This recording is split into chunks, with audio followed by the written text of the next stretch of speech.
রাধে রাধে বন্ধুরা, সকলে কেমন আছেন? আশা করছি খুব ভালো আছেন। শুভ রথযাত্রা। আজকে সকলে খুব আনন্দ করবেন, আজকের দিনটা ভালোভাবে কাটাবে।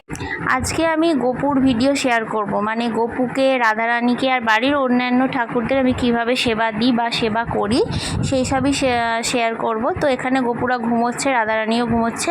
প্রথমে ঠাকুরের বাসনগুলো ধুয়ে নিলাম, এরপর বাবা কালকে ফুল এনেছিল রাত্রিবেলা, তো ফুলগুলো ঝুড়িতে ঢেলে নিলাম। এখানে বাড়িতে আমার 2-3টে শিব ঠাকুর আছে, তাদেরকে স্নান টান করিয়ে ভালো করে পরিষ্কার করে ঠাকুরের স্থানে বসিয়ে দিলাম। এবার আমি গোপুসোনাদের ঘুম থেকে তুলে দেবো। তো অনেকেই আছে ঘন্টা বাজিয়ে বা হাততালি দিয়ে গোপুসোনাদের ঘুম থেকে ওঠায়, কিন্তু আমি ওদের এইভাবে গুড মর্নিং জানিয়ে রাধে রাধে বলে ঘুম থেকে ওঠাই। যেমন পাপড়িকে ঘুম থেকে ওঠাই, সেইভাবে ওদের ডেকে ঘুম থেকে তুলি।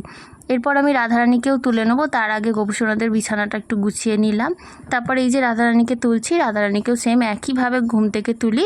তো এই যে রাধারানী উঠে পড়েছে, সব বিছানা দুটো গুছিয়ে নিয়ে এবার গোপুসোনাদের, রাধারানীকে, তারপরে ঘরের অন্য ঠাকুরদের সব আমি সেবা দিয়ে দিলাম। এদিকে আমি চন্দনটা বেটে নিচ্ছি, চন্দন বাটা হয়ে গেছে।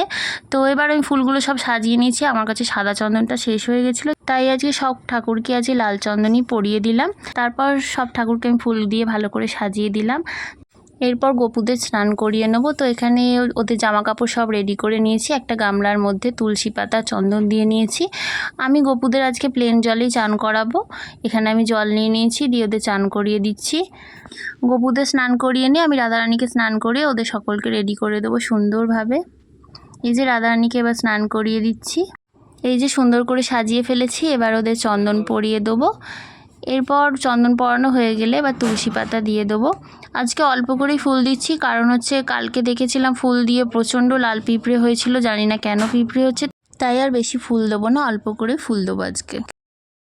গবলুদের আর রাধারানীদের সাজানো হয়ে গেছে। তো এবার দেখিয়ে দেবো ওদের কেমন লাগছে। এই যে আমি এই আয়নাটা দিয়ে ওদের মুখ দেখাই যে ওদেরকে কেমন করে আজকে সাজালাম, কেমন লাগছে।